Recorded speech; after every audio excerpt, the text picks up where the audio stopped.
ఇప్పుడు 16వ తారీఖు మార్చి నెల 2025 నుండి 22వ తారీఖు మార్చి నెల 25 తారీఖు వరకు ఈ వారం రోజులు ద్వాదశ రాశుల వారికి గోచార ఫలితం ఏ విధంగా ఉంది అనేటటువంటిది సశాస్త్రీయమైన పద్ధతిలో తెలుసుకునే ప్రయత్నం చేద్దాం. కుంభరాశి వారికి 16వ తారీఖు 3వ నెల 2025 నుండి 22వ తారీఖు మార్చి నెల 2025 వరకు, అంటే ఈ వారం రోజులు గోచార ఫలితాలు ఏ విధంగా ఉంటాయి అనేది సశాస్త్రీయమైన పద్ధతిలో చెప్పుకుందాం. ఇందులో అతిశయోక్తులకి తావే లేదు. రేపు తెల్లారేపు కోటీశ్వరుడు అయిపోతావు, ఎవరో స్త్రీ నీ జీవితంలో ప్రవేశిస్తుంది, కోట్లు తీసుకొచ్చి ఇచ్చేసి పోతుంది, ఇట్లాంటివి ఏమి ఉండవండి. అక్కడ శాస్త్రం ఎంతవరకు చెప్పిందో అంతవరకు చెప్పండి. అలాగే కొన్ని గ్రహాలు బాగాలేవు అనుకోండి, ఏదో మిన్ను అంటే ఆకాశం విరిగిపోయి మన నెత్తిన పడినట్టుగా, ఏదో పిడుగు నెత్తిన పడిపోయినట్టుగా మిమ్మల్ని భయభ్రాంతం చేసేది కూడా లేదండి.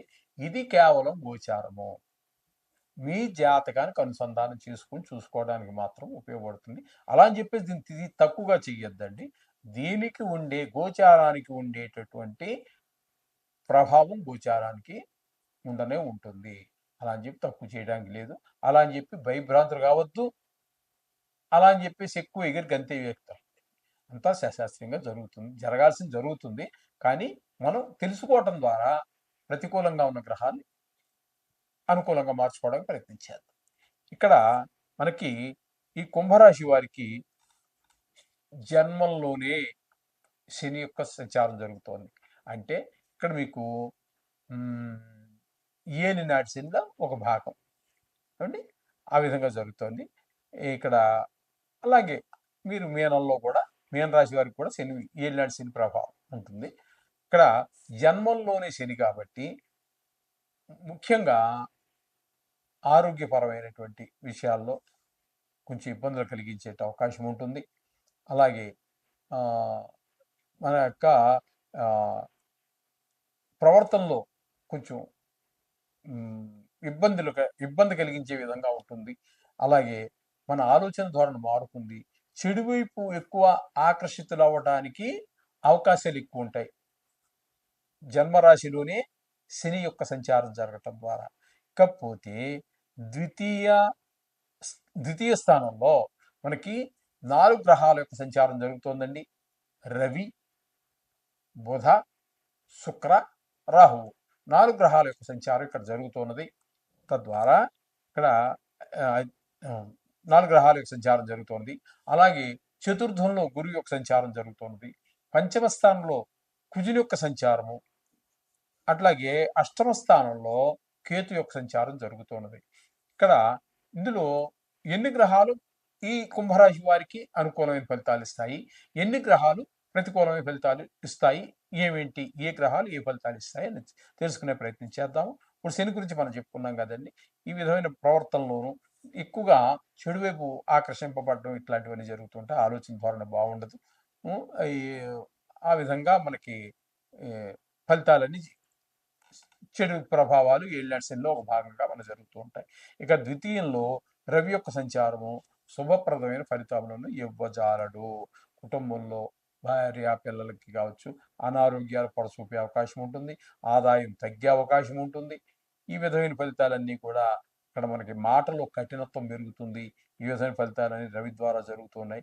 ఇక బుధుని యొక్క సంచారము, శుక్రుని యొక్క సంచారము వక్రగతిలో సంచారం చేస్తూ ఉన్నాయి. కాబట్టి ద్వితీయ స్థానంలో ఉన్నటువంటి బుధుడు మనకి శుభ ఫలితములను ఇవ్వజాలడు. కానీ అదే ద్వితీయ స్థానంలో వక్రగతిలో ఉన్నటువంటి శుక్రుడు మాత్రం మనకి మంచి ఫలితాలను ఇస్తూ ఉంటాడు. మంచి ఆలోచన, మంచి ప్రవర్తన, చెడు వైపు ఎక్కువగా వెళ్లకుండా ఉండేటట్టు పరిస్థితి కల్పిస్తూ ఉంటాడు శుక్ర భగవానుడు.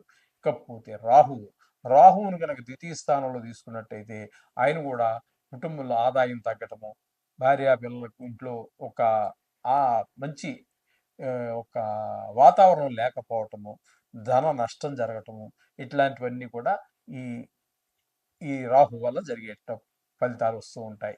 ఇకపోతే చతుర్థంలో గురువు కూడా అనుకూలమైనటువంటి ఫలితాలు ఇవ్వజాలరండి. గృహ సౌఖ్యం ఉండదు, వాహన సౌఖ్యం ఉండదు. అంటే దాని ఖర్చులు పెరగటం. అదే ఏదో కొనాలనుకున్నారు ఇల్లో, సైకిలో, బైకో, లేకపోతే ఖాళీ ప్లాటో, ఏదో ఖాళీ స్థలం ఏదో కొనాలనుకున్నారు. అవి ఇవి కూడా నడవండి. అలాగే ఈ చతుర్థంలో గురువు ఉండటం వల్ల కూడా మనకి ఈ ముఖ్యంగా ఈ రియల్ ఎస్టేట్ వ్యాపారులకి అనుకూలమైన ఫలితాలు రావండి. ఇకపోతే పంచమంలో కుజుడు. ఈ పంచమంలో కుజుని యొక్క ఫలితం కూడా అనుకూలమైన ఫలితములను ఇవ్వజాలడు. ఇక్కడ పిల్లల్ని ఇబ్బంది పెట్టే పరిస్థితులు ఉంటాయి. పిల్లలకి గాయాలు అవటము, చదువు మీద శ్రద్ధ తగ్గటము, ఆటల మీద శ్రద్ధ పెరగటము, ఇట్లాంటివన్నీ జరిగే అవకాశం కుజుడి వల్ల కలుగుతూ ఉంటుందండి. అలాగే మీరు ఏదైనా తీర్థయాత్రలకు వెళ్ళాలనుకున్నా కూడా వెళ్ళలేకపోవచ్చు. మీ చేతిలో డబ్బులున్నా కూడా పరిస్థితులు అనుకూలం కావు, అంతేగా. ఆ పరిస్థితులన్నీ కల్పించేది ఇక్కడ మీకు కుజుడు కల్పిస్తూ ఉంటాడు. పంచమ స్థానంలో ఉన్న కారణంగా మీరు ఒక గుడికి వెళ్ళాలనుకున్నా, దైవ దర్శనం చేసుకోవాలనుకున్నా వెళ్ళలేని పరిస్థితి ఏర్పడుతూ ఉంటుంది. ఇకపోతే అష్టమంలో కేతు సంచారం జరుగుతుందండి. అష్టమంలో కేతు సంచారం శుభ ఫలితాలు ఇవ్వదండి. ఇక్కడ అది ఆ, కొన్ని కొన్ని కొన్ని సందర్భాల్లో కొంతమందికి ఏదో పనిష్మెంట్ జరిగేటువంటి అవకాశం, అంటే అది ఆ, జై ప్రిజనింగ్ అనండి, లేదా అంటే జైలు శిక్ష పడటం కానివ్వండి. కొంతమందికి కళత్ర పీడ, అంటే భార్య వియోగం, ఇట్లాంటివన్నీ జరిగే అవకాశం ఉంటుంది. పెద్ద దుఃఖం వచ్చే అవకాశం ఉంటుంది. హఠాన్మరణం, ధన నష్టం, ఇలాంటివన్నీ జరిగే అవకాశాలు కూడా చాలా ఎక్కువగా ఉంటాయి. అవమానాలు, పరాభవాలు, ఇవన్నీ పొందవలసినటువంటి పరిస్థితులన్నీ ఈ కేతు మనకి అష్టమ స్థానంలో ఉండి ఈ కుంభరాశి వారికి కలగజేస్తూ ఉంటాడు. అందుచేత ఈ ముఖ్యంగా చెప్పాల్సింది ఏంటంటే, కుంభరాశి వారికి ఒకే ఒక్క గ్రహం అండి అనుకూలమైన ఫలితాలు ఇస్తూ ఉన్నది. అది ఏంటంటే ఒక్క శుక్ర గ్రహం మాత్రమే ఈ వారం అంతటికి మీకు అనుకూలం ఉన్నది. మిగతా గ్రహాలు ఏవి అనుకూలంగా లేదు. మొత్తంగా చెప్పుకోవాలంటే 12 రాసుల్లో కొంచెం ఎక్కువ ఇబ్బందికరమైనటువంటి పరిస్థితులు ఏర్పడేది కుంభరాశి వారికే. కాబట్టి చాలా జాగ్రత్తగా ఉండండి. మాట, మూట చెప్పుకున్నాం కదండి ఇందాకనే. మూట అనుకున్నాం కదా, మూట అంటే డబ్బు. ఈ రెండింటి విషయంలో చాలా పొదుపుగా వాడుకోండి. ధనాన్ని ఎంత జాగ్రత్తగా వాడుకుంటారో మాటను కూడా అంతే జాగ్రత్తగా వాడుకోవాలి.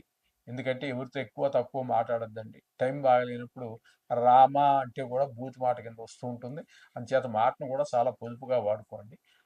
అలాగే చాలా గ్రహాలు ప్రతికూలంగా ఉన్నాయి కాబట్టి ఖచ్చితంగా మీరు రోజు ఈ నవగ్రహాన్ని పాటించండి. ఒక్కరోజు కూడా అశ్రద్ధ చేయవద్దు ఈ వారంలో. ఇది నా సలహా. ఓం భూయాత్.